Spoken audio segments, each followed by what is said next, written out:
morning, everybody. Hopefully everybody had a great time yesterday. I see there were some stragglers, a little bit too much partying last night, but I think everybody hopefully had a good time, so thank you again. A quick housekeeping note, because of matters of state, Governor Reynolds and Governor Kemp are not going to be joining us today. I was asked to actually not make that announcement until this morning because they're actually in Israel right now. So they were on their way, and for security reasons, I was asked not to actually make that announcement until now. But we have some great panelists that are going to talk about the Great Opportunity Party, or the Great Opportunity Project. So as mentioned, we have Governor Ducey, Kellyanne Conway, and Doug Schoen. If you're kind of wondering what happened, why would we have a Democrat pollster here? Well, he's going to bring some amazing insight, and you know what they say, sometimes the best way to actually be your competitor is actually maybe to invite your competitor to talk about their perspective in terms of what you're doing. So, and I'm not quite saying you're a competitor, but you do provide perspective from the other side. I appreciate that. So thank you, Doug, for joining. He's a brave soul, by the way. So before we get started, I do want to play a video that we did, and we ended up having this particular video that, Governor, you actually blessed when we started this project. So it's going to include yourself and then Governors Reynolds and Governor Kemp, if we can play the video. Small business in Georgia is the backbone of our economy. I think it's one way that we give opportunity to people no matter what their zip code or their neighborhood. I think in Iowa we know that bold action doesn't happen because government snaps its finger. It really happens with dynamic public-private partnerships. Tax cuts in Arizona have allowed our economy to really thrive. They've also allowed people to climb the economic ladder. Republican governors across the country are enacting free market policies like lowering taxes and cutting red tape to help families realize the American dream. It's time to bring that success to Washington. By cutting taxes, we give Americans the opportunity to decide how to spend their hard-earned money. By eliminating red tape, we provide entrepreneurs the opportunity to grow and thrive. Small businesses are the backbone of this country, and my administration wants to give them the opportunity to grow. So we were very excited. We actually did another version that had Governor Youngkin, if you remember that, as well as Governor Noem. So, again, this panel is actually very special to me because I truly believe that conservative policies do create opportunity and prosperity for all, but we just don't know how to market them. We don't know how to actually talk about them. I have an analogy basically that says we love selling the back. If you take a Diet Coke can and you look at the back, for example, you see the ingredient statement, right? And if you ever read the back of a Diet Coke can, you would never buy another Diet Coke ever again. But, you know, we insist on selling it that way, right? We insist on selling our ideas with an ingredient statement, right? Instead of the front of the can, which the Democrats do so well, selling that vision, right? So open happiness light. That's all they really say. They never read the ingredient statement, but we like insisting on selling that. And Governor, when you and I talked about doing this project, I know that you were excited about it because you right away understood how to sell as a former business person yourself. How do you actually market to the American public, and how do you get people to you know, basically to buy what you're trying to sell? So, you know, very excited about doing that particular project with you and the other governors. Now, we all know that states are laboratories of democracy, and you and I have talked about this. And no time was that really more apparent during the pandemic and even post-pandemic. We saw two ways to lead in this country. We saw kind of the blue state way and the red state way. Fortunately for Arizona, they saw the red state way, and all the efforts and what you did and put in place in your state was amazing. And when we see, for example, new data that was actually released just a few days ago, we show that 100,000 Californians on net moved to Texas, and 100,000 New Yorkers moved to Florida. last year. So amazing. And I know there are several folks that moved from California to Arizona. Yes. And I think you mentioned that Governor Newsom was your best He's our best realtor. best realtor for Arizona. So we launched the Great Opportunity Project. And again, I thank you because when I presented you with this idea, it took you about 1 second to say, yes, let's go ahead and do it. Not only as chair of the RGA at that time, but also yourself as governor of Arizona. So I thank you for that effort and for being able to agree with that.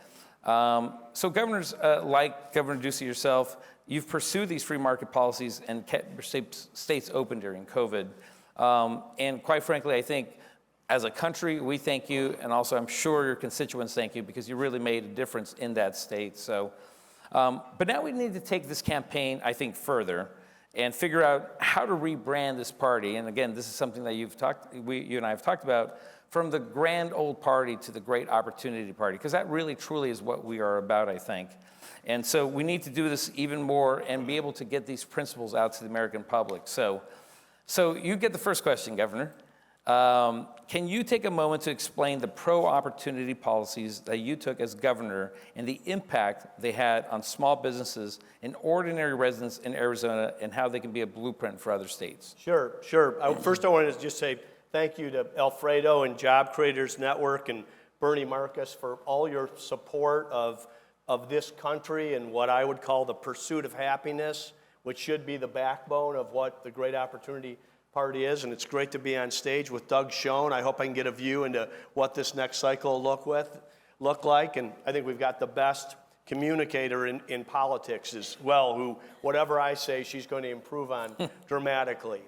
I do think, though, as a governor and coming from the private sector, you get a chance to be the governor of all the people in your state.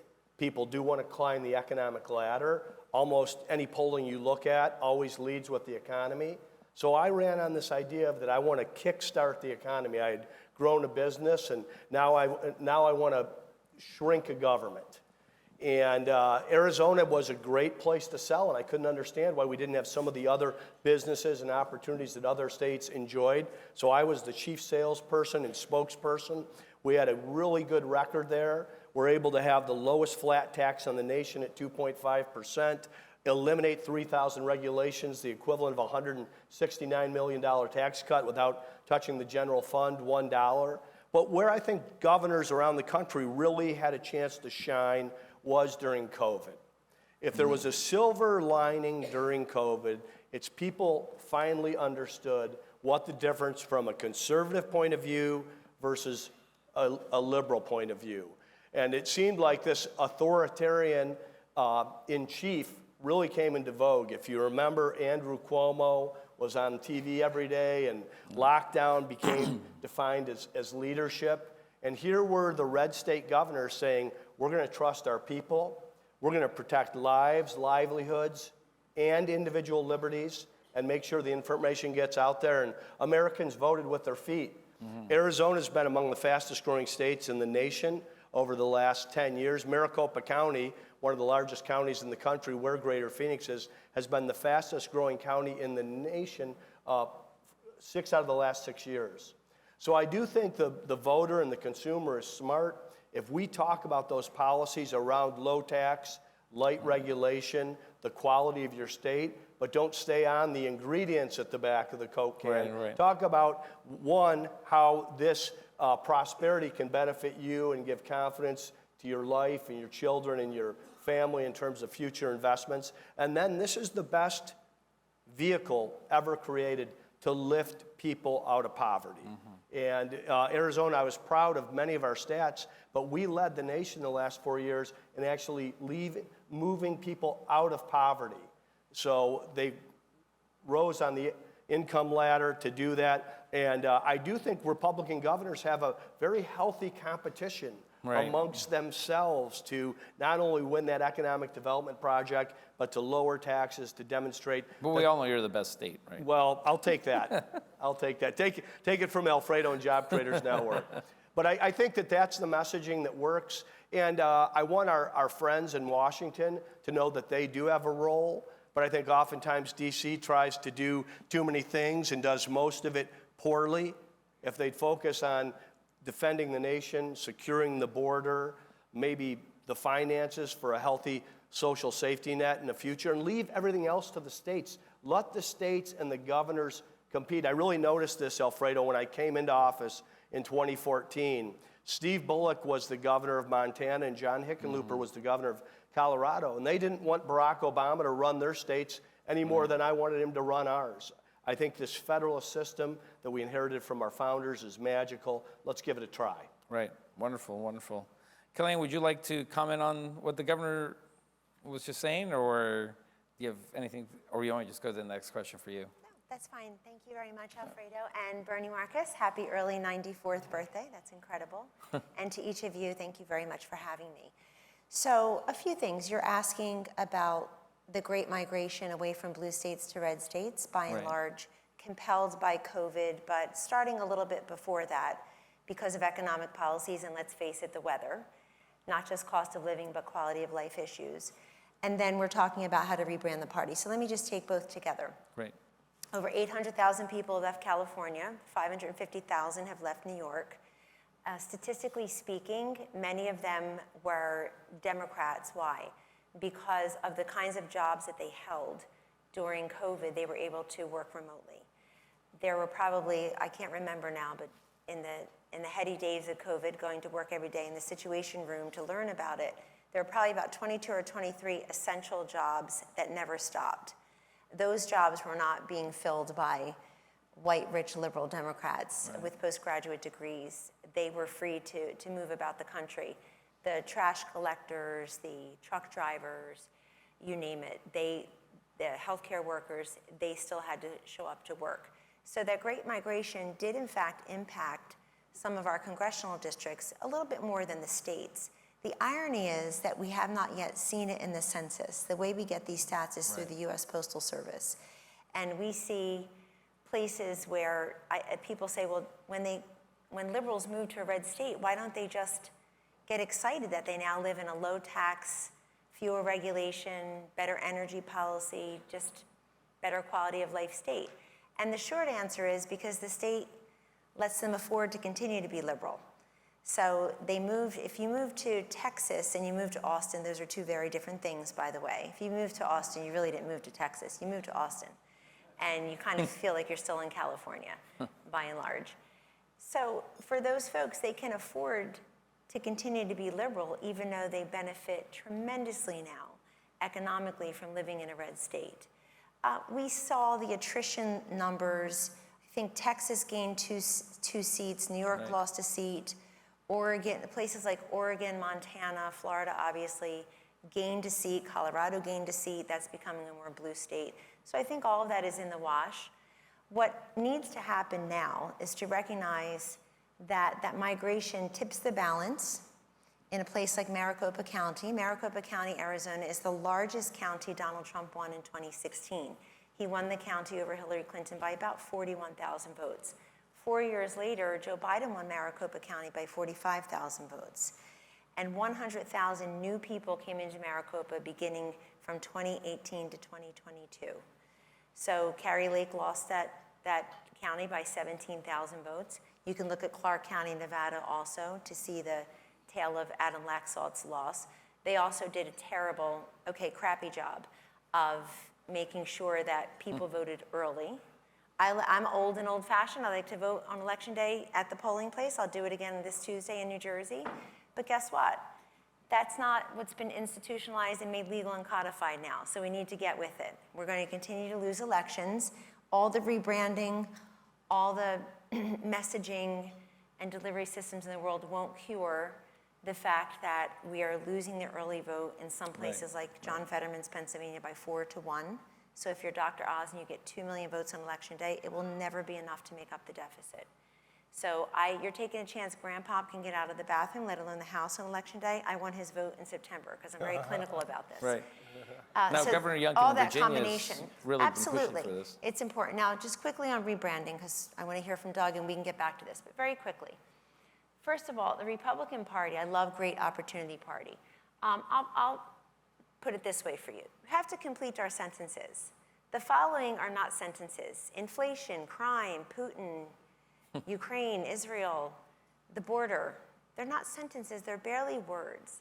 So if you want to bring more people along, you have to lead with solutions. Don't lead with problems. Everybody already knows what the problems are. And political incentives and political people tend to always identify the problems. We're just a country of naysayers and critics and complainers now, if you haven't noticed. If you lead with solution and you actually complete a sentence, you'll find that you're widening the aperture of possible voters to come aboard. It has to be positive and optimistic. That shouldn't be hard.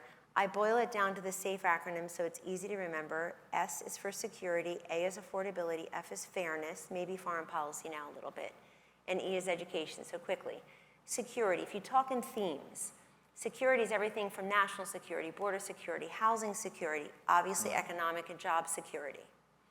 A is affordability. Everyday life is increasingly unaffordable. Yes, it's inflation, but it's many other things. So if our messengers are still talking about gas and grocery prices only, exclusively, or even mostly, 3 years later, we're missing a tremendous opportunity to reflect back to the American people the way they explain to people like me what their economic and financial woes are. It doesn't matter if the experts think we're in a recession if the people already do. So for many of them, they're trying to meet everyday expenses on utilities and car payments and tuition payments and student loan payments and insurance. So they're making decisions based on that. If you remove someone's financial freedom, you remove their very freedom. And that's the way to think of it. And for the first time in a long time, they do finger the Democratic Party as responsible for that. They know that the Democratic Party is spending money we don't have on things we don't need in Washington, that we're being regulated and taxed significantly. The fastest growing group of new homeless in our country are single moms who have a job, like the one who raised me. Now think about that. For years, if you had a job in your house, if your grandfather had a job, if a single mom had a job, it was enough to pay the bills. It was enough to keep a roof over your head, maybe have a little extra.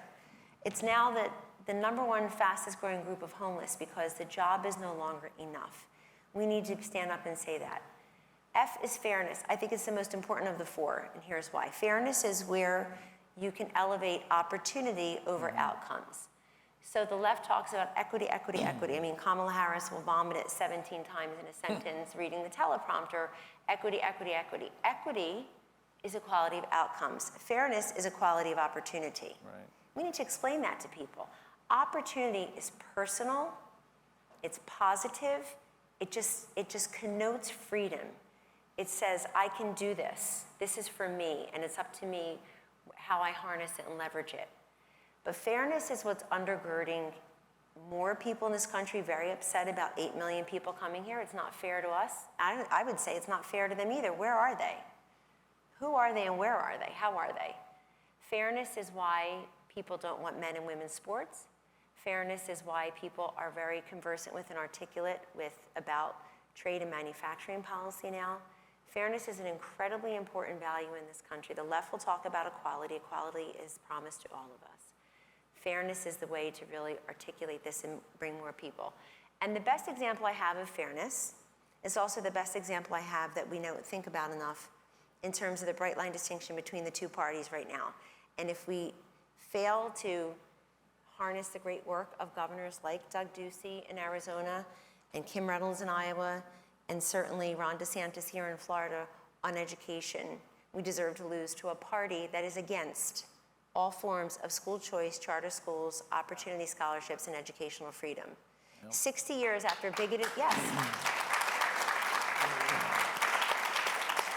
60 years after bigoted Democratic governors in the South stood in the schoolhouse door preventing kids of color from coming in, Democrats all over this country are standing in the schoolhouse door refusing to let kids of all backgrounds out of the failing schools and let the money you and I are going to pay anyway to follow the children.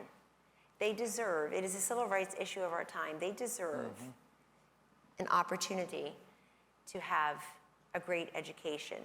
And it's a bright line distinction between the two parties. And now, I worked for a president who believed all of this, and we'll have a great education panel after this, including with our Secretary of Education, Betsy DeVos, and Doug is batting cleanup there too. Thank you, Doug.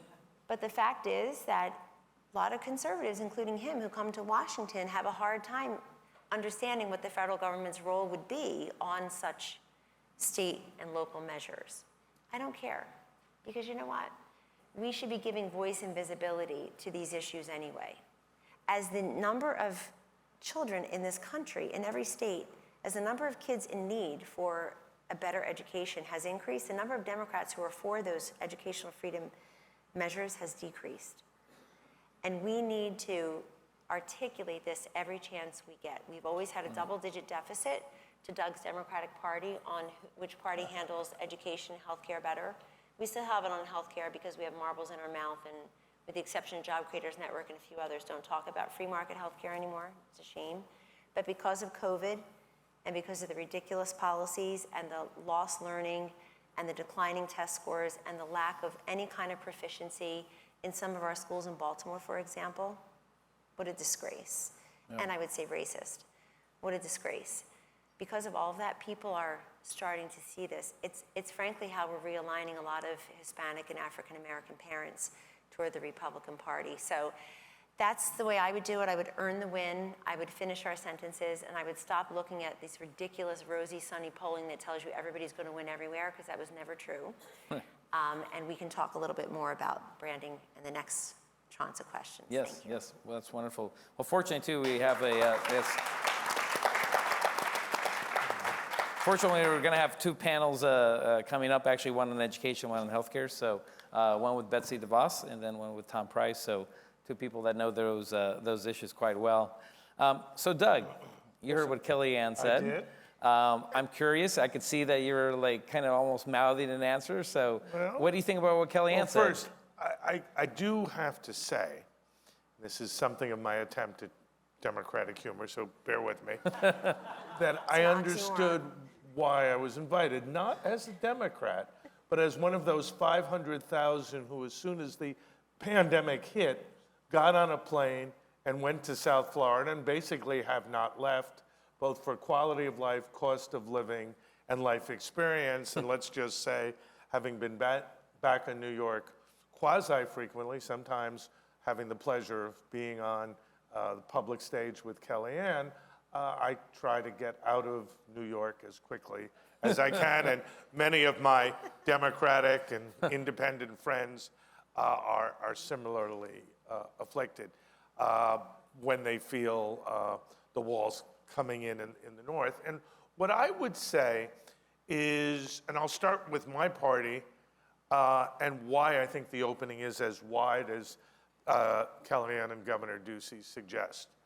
My party has lost any commitment to the broad national good. It is a collection of interest groups pursuing specific policies to benefit, whether it be teachers union, healthcare workers, auto workers,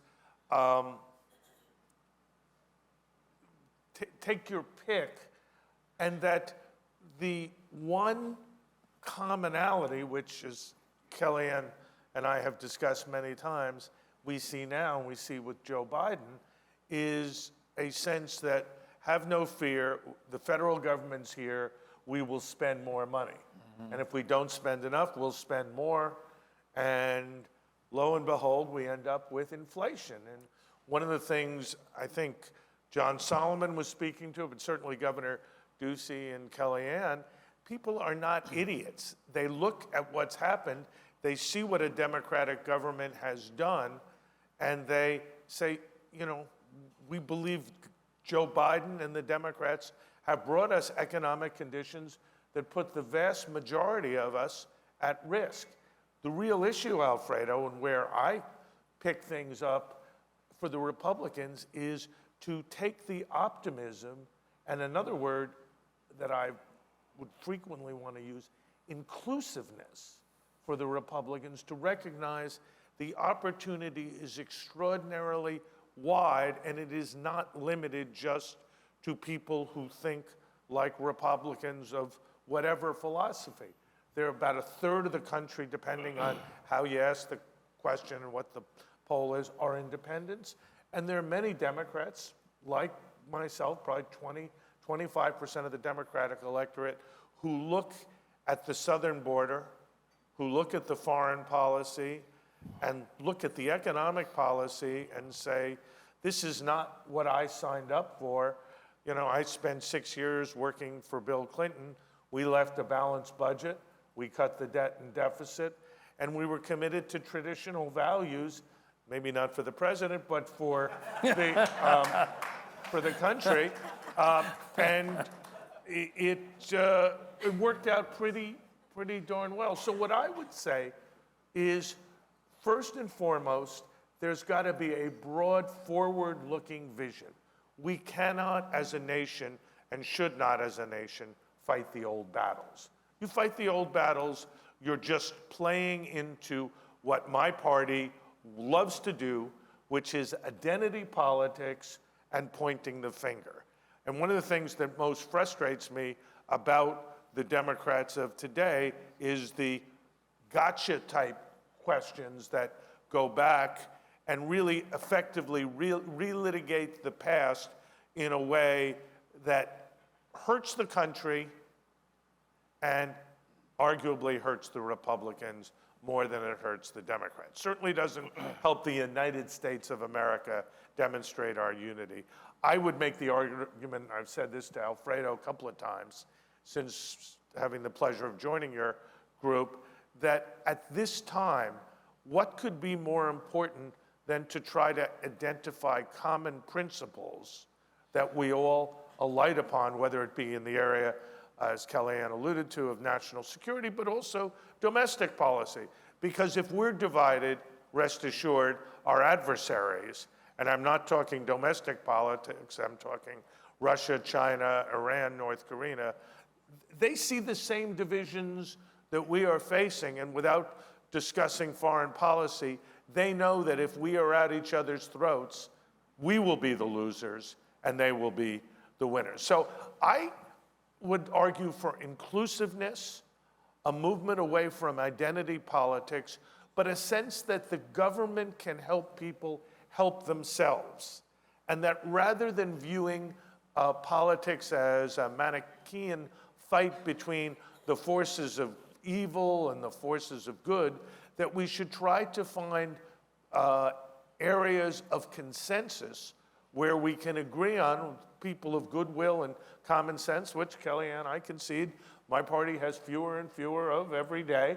But that doesn't mean we can't try. And I would also say, in an electoral context, if you try and you're optimistic and you're positive, you do far better than if everything is a veiled attack or a straightforward attack on the opposition.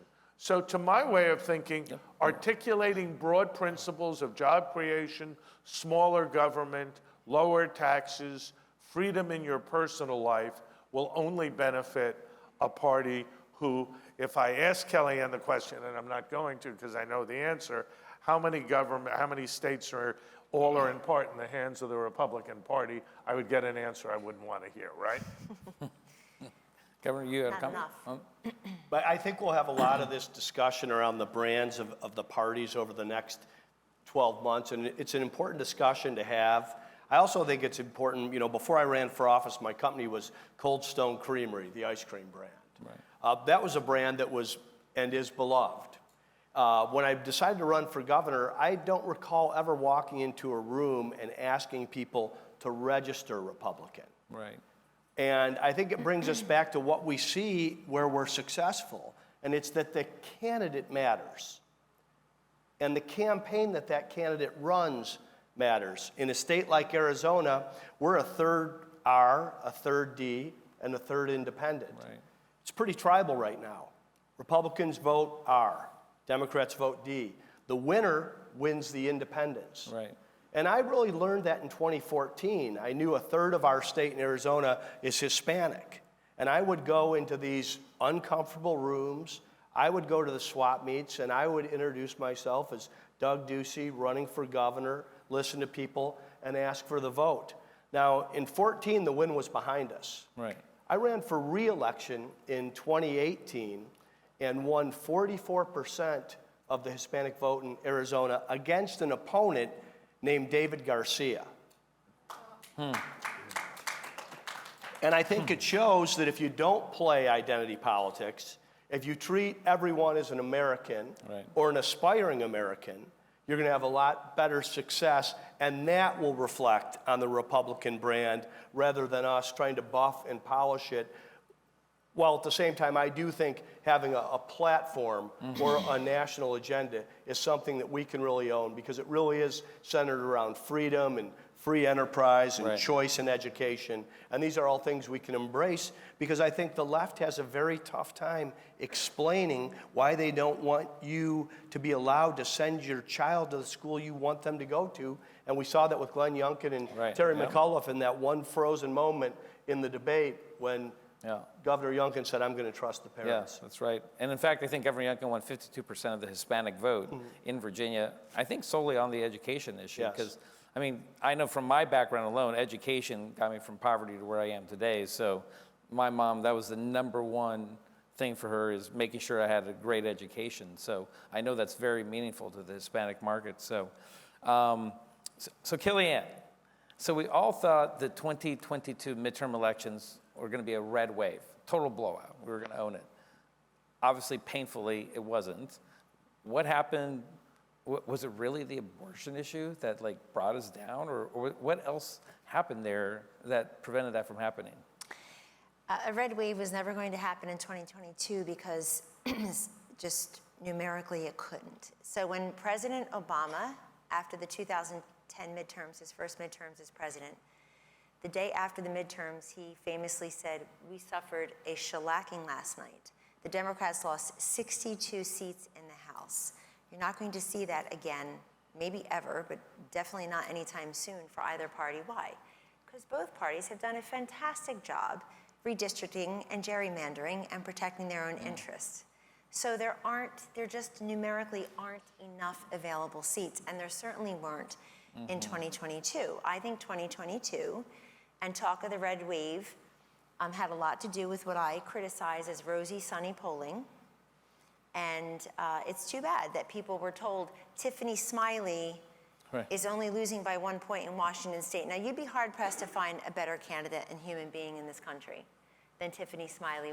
Look her up, an amazing family story, running against the decidedly non-smiley Patty Murray, who in Washington State, who recently broke a record for longest serving female senator or something. I'm yet to see her teeth. I assume she has them. She's miserable.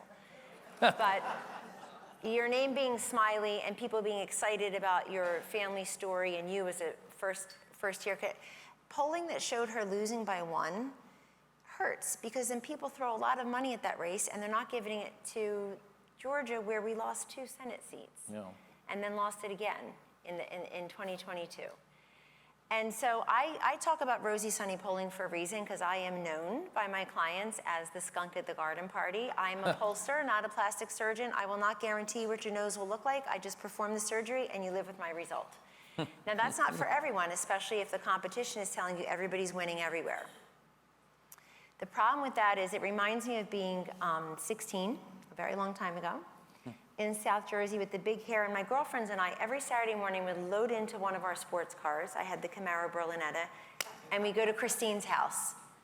And you'd say, okay, that's why. Oh, yes, we'd have a big feast, but not until we all got weighed. We had to get weighed every Saturday. And only at Christine's house, because Christine's scale always had us 3 to 4 pounds lighter. Now, we knew that. I knew looking at that number it wasn't real, but I loved seeing it. That essentially is Republican polling in 2022, predicting a red wave. Also, Governor Ducey is absolutely correct. Candidate quality matters. And for all the criticism of President Trump endorsing this one or that one, those same candidates hosted rallies and big events with Governor DeSantis, with Ambassador Haley. They went and supported and campaigned for the same candidates. But the candidates have to be high quality, and then you have to, I think in Nevada and Arizona, great example of the toxic combination of being told Adam Laxalt's winning by 5 points. And you as a Republican voter are being told, hang on to your ballot. You don't trust the machines, you don't trust the mail, so you're going to physically take the ballot you received in the mail to the polling place on election day and hand it in. There's a huge snowstorm in northern Nevada. As I said before, there could be any number of reasons that any of us can't get to the polls, even though it was our best intention to do that. So it's a bad combination. The polling showing everybody winning depressed turnout for Republicans, 100%. And of course, abortion didn't help, but not for the reason you think. Abortion didn't help because the people running for office as Republicans are hiding. I think I can see them under that table right now. They're still hiding under the table on this issue. If you lose to a party whose official party platform says, because I've memorized it, we oppose any and all attempts to regulate or restrict a woman's access to reproductive services or pharmaceutical products. Don't tell them that it still says woman, by the way. They'll fix that right away. But seriously speaking, if you lose to people who believe in abortion anyone, anytime, anywhere, anyhow, you deserve to lose. And I say this all the time. It took 50 years to overturn Roe versus Wade. It's going to take more than 50 minutes or 50 hours or 50 weeks to explain to the country what that means. And the pro-life movement, of which I am a proud member, failed to do that. You have to explain to people what it means and, more importantly, what it doesn't mean. And this nonsense, we're going to hear it again Wednesday night on the debate stage. I'm convinced it's nonsense to say to people, and I used to say it, may have been the first person to say it. It's nonsense to say to people, the Democratic Party is for abortion up until the moment of birth. Technically, it's true. In very populous states like Colorado, Illinois, New York, and California, you can have an abortion at 39 weeks. That's crazy to people. And a lot of people live in those states don't know that. But when you say to folks, Democrats are for abortion up until the moment of birth, they don't believe you because nobody knows anybody who's ever heard of anybody who's about to give birth and says, you know what, I changed my mind. I mean, when they're teenagers, maybe, you'd like a mulligan, but nobody's saying, I just changed my mind. So you don't need the most extreme. We have all these lesser included offenses, sex selection abortions and fetal pain. I think 15-week minimum federal standard makes sense. And you're going to say, oh, no, it's a states' rights issue. Okay, well then, so is school choice and crime and policing and school board elections. What, are we never supposed to talk about that again if your job is in Washington? Don't let them off the hook. That's an excuse. 15-week minimum standard makes sense. The pro-lifers never would have had that concession before the Dobbs decision ever. And now they're saying 15 weeks. That second trimester, the woman knows she's pregnant, the baby can feel pain. That's consensus. 71% of the country says abortion never, just 9%, or in cases of rape, incest, conceptions, life of the mother, or not past the first trimester. You do those 5, you're at 71% of the country. What are we arguing about? If you're at 15 weeks, the Democrats are at 39, the babies are being born and surviving at 22, 23 weeks. You're losing to these people? Pathetic. But if you're hiding under the table and you don't know how to speak, right, or you just say, oh, inflation's more important than abortion, you deserve to lose. Can you imagine Kamala Harris being confronted with what I just said in a debate? She can't even speak. And so confront her in the debate and ask her, you're at 39 weeks, can we just have you can you come to 30? People ask me all the time, you're pro-life, what are your exceptions? What are your exceptions? I say, well, I will show you my exceptions if you show me yours first. They say, what? Because nobody's ever asked the Democrat that. What's the question again? What are your exceptions? Oh, third trimester. Okay, Doug actually has exceptions that the president and vice president of his party do not. Isn't that rational, logical, reasonable? Yes, and scientific and medicine, yes. As we know more about fetal development, fewer Democrats are where Doug is. But it should be so easy. Ask them what their exceptions are. Just say, what are your exceptions? Give me a week, give me a month. Tell me, Margaret Brennan on Face the Nation did a great job of asking Kamala Harris exactly this, and she said, I just want to go back to the pre-Dobbs days. I want to go back to just ask them, what are your exceptions? Have you ever thought of an abortion you thought was a bad idea? And yes, young people tend to think about this issue, right, and climate change more. But I will tell you, part of why I'm a Republican, I'm definitely a conservative, is because I appreciate a party that speaks to me as a woman from my waist up and not my waist down. And I'm willing to say it. The Democrats, Doug, you talk to women from the waist down. Looks like fun to a single guy, but what are you talking about? Waist down, single guy in Miami at that. Waist up is where my eyes, my ears, my mouth, and my heart are, and my brain. So, but if you ignore this issue, you do it at your peril. And honestly, the Republican candidates who ignore abortion, they're like pregnant teenage girls. 9 months later, they're going to have a bigger issue. That's awesome.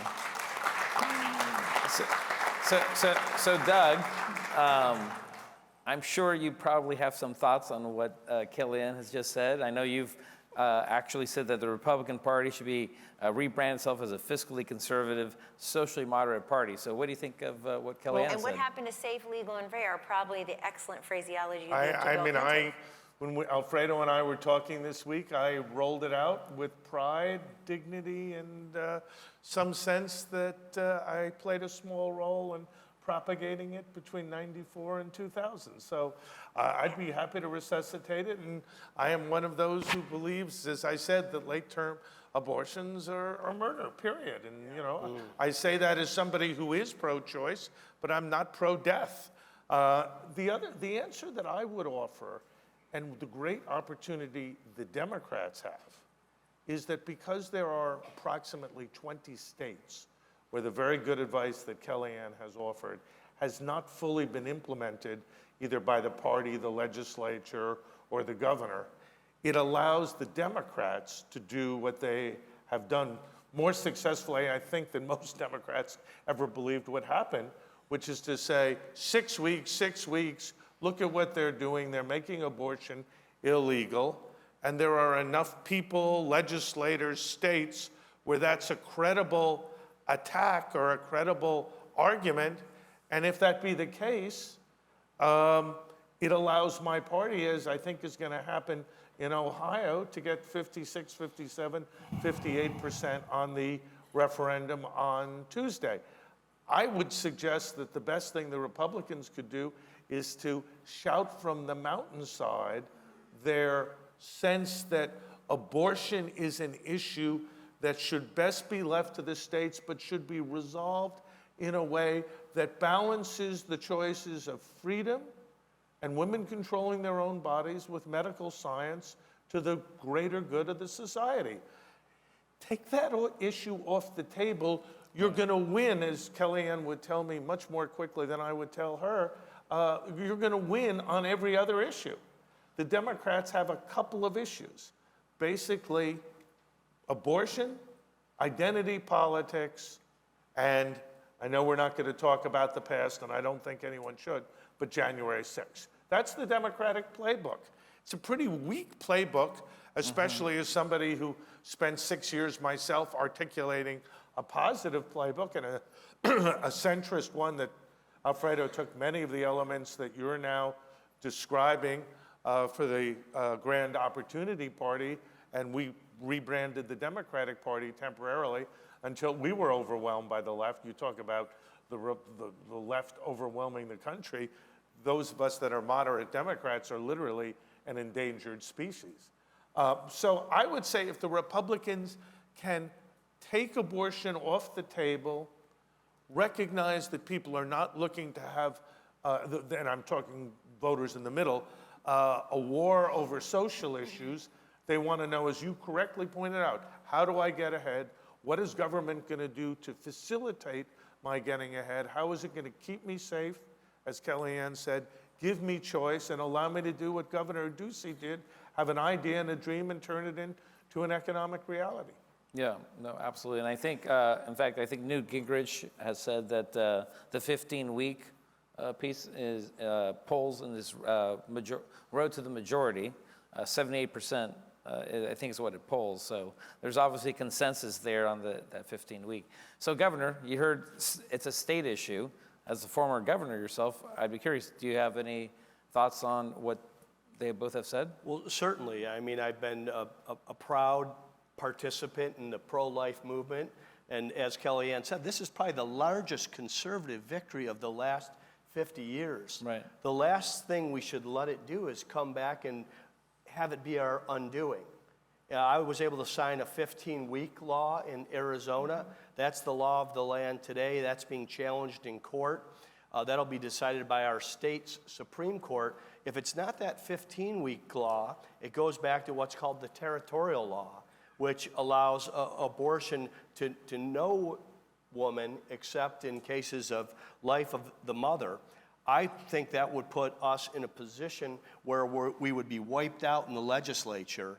Yet we have no one on our side, at least at this point, out defending this 15-week law, which I think is incredibly defensible. We did it at the state level.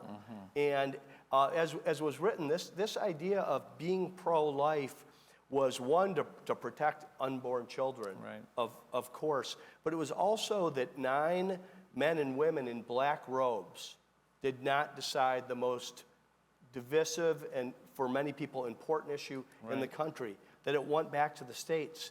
And we decided this to 15 weeks in the state of Arizona, and then all of a sudden people want to move the goalposts. And I think that would put the conservative movement in a position where they would lose, and also where babies and moms would lose. Because if what's on the ballot in Arizona in November is choice or no choice, Right. choice will win. It will be choice up to 39 weeks, and we'll never be able to reverse it. This is important. If I can just say, Yes, please go. 47 of the 50, 47 of 50 countries have the 15-week, including most of the European France countries. is at 12. Yep. But they just France. never had a judicial opinion to argue about. That just Right. it's always been there. And I think what's missing is compassion. And that's the thing. I think that 15 weeks shows compassion for the woman. She knows she's pregnant. Compassion for the baby that can feel pain, concession. But what's missing is, if you're going to be pro-life, you have to be pro-life for the child's entire life. And that's why you have to be for school choice and healthy families and all the rest, and great economic policy. I think the work of crisis pregnancy centers in every state should be highlighted. People don't know they have another choice, for example.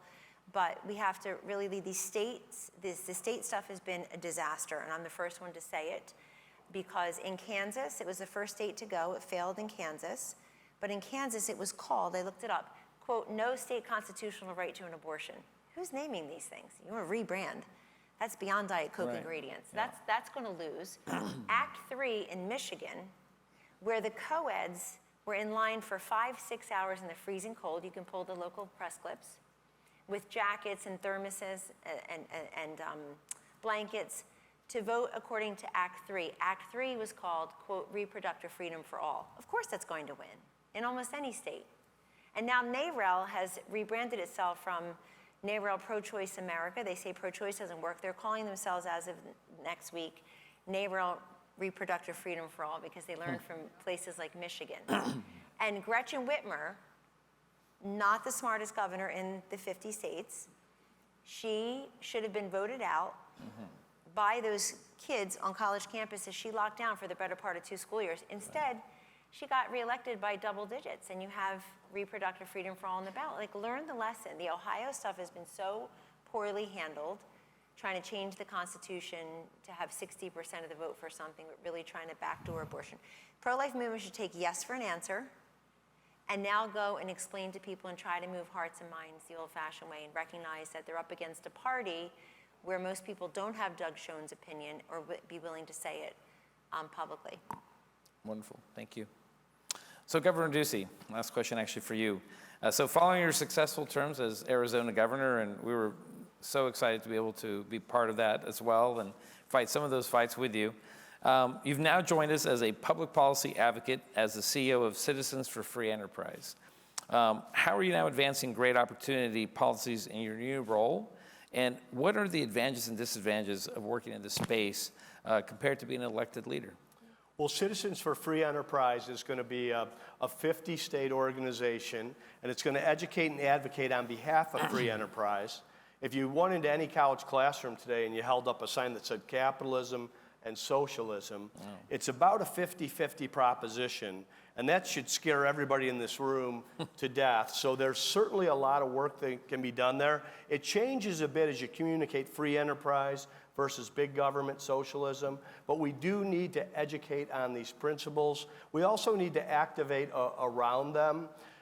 What's amazing to me, you know, I've been in my life, I've been a businessman, I've been a candidate, and I've been a governor, and I was blessed with a great team and outside folks that were supportive and folks in Washington that knew what they were doing. But now that I'm out of office after 2 terms, I'm actually shocked that we've been able to play the other side to a draw when they are so better organized and resourced with so much more infrastructure. This is solely on the power of our ideas that were right there. And I think our ideas properly communicated would have us at an 80-20 or 70-30 rather than the coin flip situations that we're in. So that's part of what Citizens for Free Enterprise is going to do. We've brought a team on in Arizona. We have field teams today in Arizona and Georgia, and eventually we'll be going to all these states. It's great to get some young people involved. And now and again we have a state party chair that's just remarkable. We had a guy in Arizona named Jonathan Lyons who did incredible work. He didn't do special favors for me, just made sure it was a level playing field for all the Republicans that were out there. And he focused on things like registering voters, raising resources, and winning the races. Well, if you select the wrong person to be state party chair, they don't focus on any of those things. Right. So we've got an organization where we can be a parallel institution. We can hold this data in trust, and we can partner with folks that want to partner with us and convene and communicate across the board. If we do a better job of that and focus these resources and have a division of labor, so we're actually leveraging, Arizona was lost by 10,557 votes. That's 0.3%. It's the same margin in Georgia. It's just a little more in Wisconsin. Thank goodness Stacey Abrams was not a very good gubernatorial candidate. Right. We have Brian Kemp. But let's point out what Stacey Abrams did. She registered 800,000 new voters in Georgia, and today there are 2 Democratic senators. We can do better. Yeah, no, I agree. Well, obviously, as we did when you were governor of the state of Arizona, and we partnered on different efforts, you know that you can count on us for anything you're doing to support your effort. We'll take you up on it. Absolutely, Thank you very much. We're more than happy. Now, I think we have some time. I don't know where our producer is. I can't see her. We have some time for questions, though. Kellyanne, how you doing? Charlie Gasparino. Hi. First off, did you say when you went out with your girlfriends, you got weighed or you got weed? That's before the big lunch. Charlie Gasparino, I said Wade. I did not say weed or laid. Sounded like I said weed. Wade. This is a comment. I just on wanted to polling. make sure. This is a comment on This is a comment on the staph infection in my party that needs to be rooted out. All right. So go ahead. You also talked about candidate quality. That obviously we didn't have a lot of that in the midterms. Is that the fault of your boss, old boss, I should say, Donald Trump, Herschel Walker, Kerry Lake? These are people that I personally, philosophically agree with. I just don't think they were the best candidates. Who's the dude in Pennsylvania? I actually forgot his name. Oz? No, the other one. Mastriano. The governor. I can never have supported Doug Mastriano. Okay, but I'm just saying, why don't we have a problem with Donald Trump picking candidates, maybe not based on merit, but based on their loyalty to him, which is going to lead us into some very dark alleys, including getting our asses kicked in the midterms. Yeah, go for it. Okay, great. Thank you, Charlie Gasparino. So a few things. I think that Donald Trump has picked some great candidates like Ron DeSantis, whom he endorsed and actively campaigned for here in the state of Florida, and he won by, I think he had about 47.1% of the vote. We almost had Andrew Gillum as the governor, and if you don't know who that is, look him up. It'll take you 2 seconds. See what he's been doing. He's since been indicted. I think the people of the state choose their candidates. And if you get Trump's endorsement, which all these people, I've watched them do it, they genuflect, they beg, they borrow and steal to get his endorsement. The smart candidates then go run a great campaign and have Donald Trump's endorsement as one tool in a well-stocked arsenal. The not so smart and savvy candidates go to sleep. They say, I have Donald Trump's endorsement, he won this state, therefore I'll win this state. It doesn't work that way. Donald Trump's not running for governor of Arizona, senator from Pennsylvania. You have to go and earn the win. Just quickly, Ron DeSantis, Nikki Haley, a lot of other people went and campaigned for Herschel Walker, went and campaigned for General Baldock in New Hampshire, who lost, went and campaigned for Kerry Lake, for Derek Schmidt, and probably don't even know who these people are. Derek Schmidt went and campaigned for the person who ran against Tony Evers, went and campaigned for Tudor Dixon in Michigan. They all lost. I wouldn't blame them for the loss any more than I would the first person. I think Donald Trump's not going to endorse a lot of people in 2024 because, as he likes to say, when they win, he gets none of the credit. When they lose, he gets all of the blame. But I would say this, my eye is on the prize. This is very simple for me. Right. My eye is on the prize. Joe Biden is the president of the United States. Looking back, he did a clever thing picking Kamala Harris. I thought it was a disastrous pick from the beginning because she's obviously everything we see she's not. Lazy, not smart, doesn't work. Yesterday, I saw her public schedule again. Every Friday at 3 p.m., I read the same 11 words, scary. The vice president has nothing on her public schedule this weekend. How is this possible? You want to relitigate 2022 and you want to attack Trump, but how is it possible the vice president, everybody you know who's died is busier than the vice president? Kellyanne, we all know President Biden is a horrible president. No. He needs we all to know go. that Kamala, Charlie, we he all know needs to that. go. But this is He how needs to go. I know, but this is my question, and I'd like to address this to the governor. Do you agree with Kellyanne that the man named Donald Trump is not responsible for all those lousy candidates, including the one in your state? Well, I would point specifically to the one in my state. Who's running again now? Yes, for Senate? she ran her own campaign. She had the full support of the RGA, $14.5 million in investment, and she gave away that election single-handedly. Had Karen Taylor Robeson been the nominee, she would have won the state by 8 at a quarter of the investment. Candidates matter, Charlie. All right, next question. Oh, one last thing, I'm Oh, sorry, yeah, because go. I wrote this in a New York Times op-ed. You probably missed, Charlie, because you only read your stuff in the New York Post. But in my op-ed in the New York Times, I wrote an op-ed and I quoted Mitch McConnell in August of 2021. This is important. August of 2021. You don't need to be a pollster to know that's a year before the 2022 election. He was quoted, I quoted him, and he said, Herschel is our best chance to take out Raphael Warnock. He said that a year in advance.